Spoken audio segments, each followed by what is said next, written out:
Autre sujet qui est lié, bien sûr, c'est celui du pouvoir d'achat. Je recevais lundi dans la matinale d'Europe 1 Michel-Édouard Leclerc qui veut revoir la loi Egalim, loi qui protège mieux les producteurs afin, dit-il, de pouvoir baisser ses prix. Ça vous fait réagir, hein? Bien sûr, ça fait 30 ans que Michel-Édouard Leclerc dit qu'il faut baisser les prix. Mais vous savez, ça tient en 3 phrases. Jamais l'alimentation a été aussi peu chère en France. Jamais il n'y a eu autant de précaires alimentaires. Donc c'est un échec cuisant de la méthode Leclerc.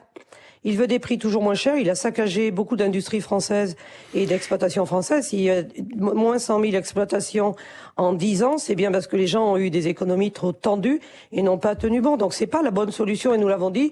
Et d'ailleurs Bruno Le Maire a fait volte-face, a changé d'avis et tant mieux. Mais il faut maintenir cette loi. Mais Madame Lambert, en bout de chaîne, il y a nous consommateurs. Comment on peut concilier pouvoir d'achat des consommateurs et assurer un revenu bien sûr aux agriculteurs ? Alors d'abord, la dépense alimentaire aujourd'hui, pour vous, pour les Français, c'est 13%. Vous consacrez 13% de votre budget à l'alimentation, c'est tout. Parce que le prix de l'alimentation a baissé. Vous consacrez beaucoup plus à le logement, la voiture, des dépenses dites incompressibles. Et donc pourquoi est-ce l'alimentation qui devrait être le budget sur lequel on dit « allez, baissez encore ». Non, je crois qu'il y a aujourd'hui à inventer des dispositifs pour ceux qui ont le moins les moyens, mais vous, qui avez les moyens, mais lesquels, moi aussi...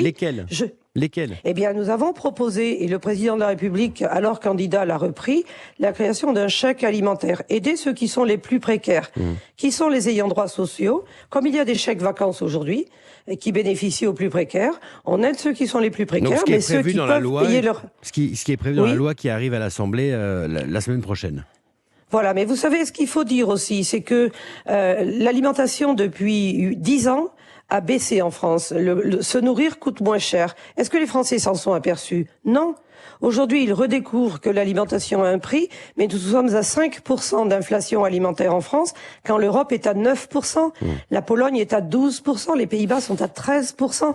Donc je crois qu'il faut aussi que vous-même, vous fassiez beaucoup de pédagogie. Oui, ça coûte, mais pensez aux agriculteurs en bout de chaîne. Est-ce qu'on peut dire aux agriculteurs, allez, serrez-vous encore un peu la ceinture, il reste 1 ou 2 crans, parce qu'il faut que les Français puissent manger pas cher. C'est pas sérieux.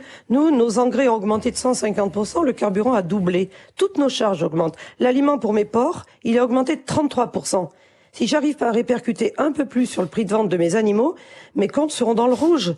Et on pleurera sur les agriculteurs qui disparaissent. Vous savez, c'est un sujet de société, l'alimentation. Bien sûr, se nourrir, se soigner, travailler, ce sont les éléments essentiels. Donc il faut replacer les priorités. Moi, j'ai rien contre les gens qui prennent la voiture pour un oui, pour un non. On peut faire des économies aussi sur un certain nombre d'autres choses. On peut acheter malin, acheter intelligent, moins gaspiller, 30% de ce qui est acheté et jeter à la poubelle. C'est pas sérieux. L'alimentation, ça a de la valeur. Donc, beaucoup de pédagogie sur l'alimentation, s'il vous plaît. Madame Lambert, Michel-Édouard Leclerc pointait du doigt ici même les profiteurs de cette crise, l'agroalimentaire, les transporteurs. Vous pensez la même chose? Vous pensez que certains, finalement, profitent de ce moment-là? Alors, Michel-Édouard Leclerc s'érige en chevalier blanc de la distribution, en ministre de la consommation. Il ne l'est pas. Je vous rappelle que c'est un entrepreneur qui veut faire du profit, qui veut gagner de l'argent. Et c'est ce qu'il fait depuis 30 ans, copieusement. Les dirigeants des magasins sont pas les plus pauvres dans les régions et on le sait, qu'il regarde un peu ses marges à lui. Il a des idées pour compresser les autres, mais il ne propose pas grand-chose. Non, mais Michel-Édouard Leclerc sait très bien pourquoi cette loi a été faite. Je vais vous le dire. Il dit il faut baisser le seuil de revente à perte. Quand Michel-Édouard Leclerc vend du Coca-Cola, du Nutella et des produits qui sont des produits d'appel, il fait 0% de marge. Il les vend à prix coûtant pour attirer le client. Et qu'est-ce qu'il fait pour quand même gagner de l'argent après? Il fait 40% de marge sur les pommes, sur la viande ou 20% de marge sur d'autres produits. C'est-à-dire ce sont les PME françaises qui trinquent et il le fait sur le dos des petits industriels français, majoritairement les TPE françaises. Il n'est pas là pour vous répondre, mais je vous fais réagir sur cette notion de profiteur.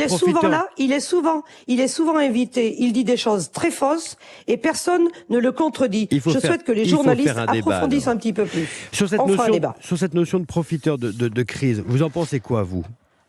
Alors, s'il y en a, il faut les débusquer. C'est la raison pour laquelle moi j'ai demandé à Bruno Le Maire mardi dernier lors de notre rendez-vous. Et il y a une enquête de l'inspection des finances. Voilà. Une enquête de l'inspection des finances et il y aura un producteur de notre organisation dans cette mission pour justement avoir la transparence totale.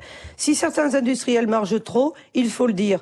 Mais si certains distributeurs trouvent des moyens aussi de contourner la loi, quand ils font 70% de rabais sur un produit, qui paye?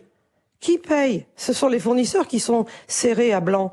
Voilà, cette chaîne alimentaire en France, elle est insupportable parce qu'il y a eu une habitude de guerre de parts de marché entre les distributeurs sur le dos de leurs fournisseurs. Donc moi, je veux la transparence totale, mais jusqu'au bout, y compris chez les distributeurs, très ingénieux pour contourner les lois qui sont faites par le gouvernement. Les choses sont clairement dites ce matin. La présidente de la FNSEA, Christiane Lambert, sur Europe 1. Merci à